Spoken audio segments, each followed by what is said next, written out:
चुनाव के पहले जो पॉलिटिकल पार्टियां बड़े बड़े मुफ्त के वादे करती हैं, हमने उसको चैलेंज किया है सुप्रीम कोर्ट में। और बहुत बड़ी हमें खुशी इस बात की है कि सुप्रीम कोर्ट इस मामले को सुनने के लिए 3 जजों की बेंच बनाने के लिए तैयार हो गया है। जब हमने पीआईएल फाइल किया था तब इसको सुप्रीम कोर्ट की 2 जजों की बेंच सुन रही थी। सुप्रीम कोर्ट ने केंद्र सरकार को नोटिस जारी किया, केंद्र सरकार से भी पूछा, इलेक्शन कमीशन को नोटिस जारी किया, इलेक्शन कमीशन को ओपिनियन मांगी। सुप्रीम कोर्ट ने टैक्स पेयर्स के बारे में भी कहा है कि एक एसोसिएशन अपना टैक्स पेयर का भी बनना चाहिए, उनकी भी इनपुट आना चाहिए, उनका भी फीडबैक आना चाहिए, आरबीआई का इनपुट आना चाहिए, कैसे इस फ्रीवीज सिस्टम को रोका जाए, जो मुफ्त रेवड़ी का कल्चर है, इसके बारे में सुप्रीम कोर्ट ने सबसे ओपिनियन मांगी है। सुप्रीम कोर्ट ने मुफ्तखोरी रोकने के लिए आरबीआई की ओपिनियन मांगी है, फाइनेंस कमीशन को ओपिनियन मांगी है, इलेक्शन कमीशन को ओपिनियन मांगी है, केंद्र सरकार की ओपिनियन मांगी है। इसके अलावा सुप्रीम कोर्ट का कहना है कि टैक्स पेयर का भी अपना एक एसोसिएशन होना चाहिए, चूंकि ये पूरा देश करदाताओं के पैसे से चलता है। तो टैक्स पेयर का पैसा कैसे यूज होना चाहिए, कहाँ रोकना चाहिए, क्या टैक्स पेयर का पैसा मुफ्तखोरी में खर्च करना चाहिए, रेवड़ी बांटने में खर्च करना चाहिए, इसलिए टैक्स पेयर्स की भी ओपिनियन आनी चाहिए। क्वेश्चन ऑफ लॉ फ्रेम हो चुका है, मामला 3 जजों की बेंच को रेफर हो गया है, लेकिन 3 जजों की बेंच बनी नहीं थी। 3 जजों की बेंच को ये मामला पिछले साल अगस्त में चला गया था, लेकिन उसके बाद सुनवाई नहीं हो पाई थी, बेंच नहीं बनी। आज मैंने सुप्रीम कोर्ट चीफ जस्टिस साहब से रिक्वेस्ट किया है कि मामला बहुत ही महत्वपूर्ण है, कृपया आप 3 जजों की बेंच बनाइए। और चीफ जस्टिस ऑफ इंडिया ने बोला हम इस पर 3 जजों की बेंच बनाएंगे, इस पर सुनवाई करेंगे। मैंने अपने पीआईएल में यही कहा है कि 70 लाख करोड़ रुपए का कर्जा तो राज्यों के ऊपर है, राज्यों के ऊपर 70 लाख करोड़ का कर्जा है। कोई ऐसी राज्य सरकार नहीं है भारत में जो कर्जे में नहीं है।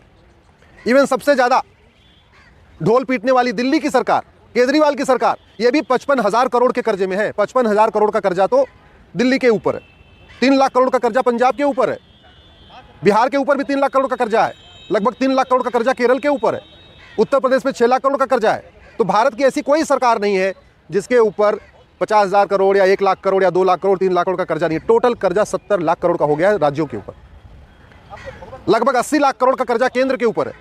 तो अगर पूरा देखें तो भारत इस समय 150 लाख करोड़ के कर्जे में है, 150 लाख करोड़ के कर्जे में।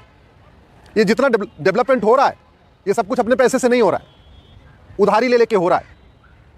राज्य सरकार केंद्र सरकार से उधारी लेती है, केंद्र सरकार वर्ल्ड बैंक से उधारी लेती है, केंद्र सरकार फला से उधारी लेती है, अलग अलग उधारी लेके काम चल रहा है। तो मैंने सुप्रीम कोर्ट से ही निवेदन किया कि अगर अपने पास पैसा ना हो, उधारी लिया जाए, तो उधारी लेके कभी हलवा पूड़ी नहीं खाते, उधारी करके तो सिंपल रोटी चावल दाल रोटी सब्जी खाया जाता है। लेकिन चुनाव जीतने के लिए पॉलिटिकल पार्टियां उधारी भी कर रही हैं, उधार लेती चली जा रही हैं, और लेते लेते लाखों करोड़ का 70 लाख करोड़ राज्यों के कर्जा हो गया। इसके बावजूद जब भी कोई चुनाव आता है तब फिर से शुरू हो जाएगा, हम स्मार्टफोन देंगे, कोई कहता हम कलर टीवी देंगे, कोई कह रहा हम वॉशिंग मशीन देंगे, कोई कह रहा मंगलसूत्र देंगे, कोई कह रहा कुछ देंगे। फंडामेंटल राइट तो पूरा हो नहीं पा रहा है। कोई भी पॉलिटिकल पार्टी शुद्ध हवा देने का वादा नहीं करती, शुद्ध पानी देने का वादा नहीं करती, शुद्ध जो है अच्छी शिक्षा देने का वादा नहीं करती, अच्छा हॉस्पिटल का वादा नहीं करती, अच्छे स्कूल का वादा नहीं करती। वादा क्या करेंगे? मुफ्त में फला, मुफ्त में फला। अरे भैया पैसे ले लो लेकिन शुद्ध तो दो। शुद्ध हवा, शुद्ध पानी, शुद्ध भोजन दे नहीं पा रहे, शुद्ध सब्जी दे नहीं पा रहे, शुद्ध फल दे नहीं पा रहे हो, और कह रहे नहीं हम तो फ्री में पानी देंगे, फ्री में बिजली देंगे, फ्री में वॉशिंग मशीन देंगे, फ्री में मंगलसूत्र देंगे। इस पर रोक लगाना ज़रूरी है। अगर हमने नहीं रोक लगाया तो याद रखिए लंका की क्या हालत हो गई है आप सबको पता है, पाकिस्तान की क्या हालत हो गई आप सबको पता है, अफगानिस्तान की क्या हालत हो गई है सबको पता है। वहाँ की अर्थव्यवस्था चरमरा चुकी है। भारत में जिस तरीके से कर्जा लेके हलवा पूड़ी खाया जा रहा है, जिस तरीके से कर्जा लेके भी लूटपाट चल रही है, जिस तरीके से इतना देश के ऊपर कर्जा, इसके बाद भी भ्रष्टाचार कम नहीं हो रहा है, मुफ्तखोरी बढ़ रही है, इस पर अगर रोक नहीं लगाया गया आने वाले टाइम में हमारी इकोनॉमी भी कोलैप्स हो जाएगी। आप सब इस पर आवाज़ उठाइए, मुफ्तखोरी के ऊपर आवाज़ उठाइए, मुफ्तखोरी के खिलाफ बोलिए, सोशल मीडिया में लिखिए, इस वीडियो को अधिक से अधिक शेयर करिए, लोगों को पता तो चले ये जो राज्य सरकारें मुफ्त का वादा करें इनके ऊपर कर्जा कितना है। दिल्ली जहाँ मात्र 2 करोड़ की जनसंख्या है, खूब टैक्स भी आ रहा है, खूब लोग टैक्स भी दे रहे हैं, उसके ऊपर भी 55,000 करोड़ का कर्जा है दिल्ली जैसे राज्य के ऊपर। यूपी, बिहार, बंगाल की तो आप बहुत पीछे छोड़ दीजिए। बिहार के ऊपर 3 लाख करोड़ का कर्जा है, बंगाल पे 3 लाख करोड़ का कर्जा है, केरल पे 3 लाख करोड़ का कर्जा है, उत्तर प्रदेश पे 6 लाख करोड़ का कर्जा है, उत्तराखंड पे 3 लाख करोड़ का कर्जा है, राजस्थान पे 3 या 4 लाख करोड़ का कर्जा है। सारे राज्य सरकारें घाटे में चल रही हैं, लेकिन चुनाव के समय सब पूरा एकदम ऐसे दिखा रही है जैसे सबके पास पैसा है।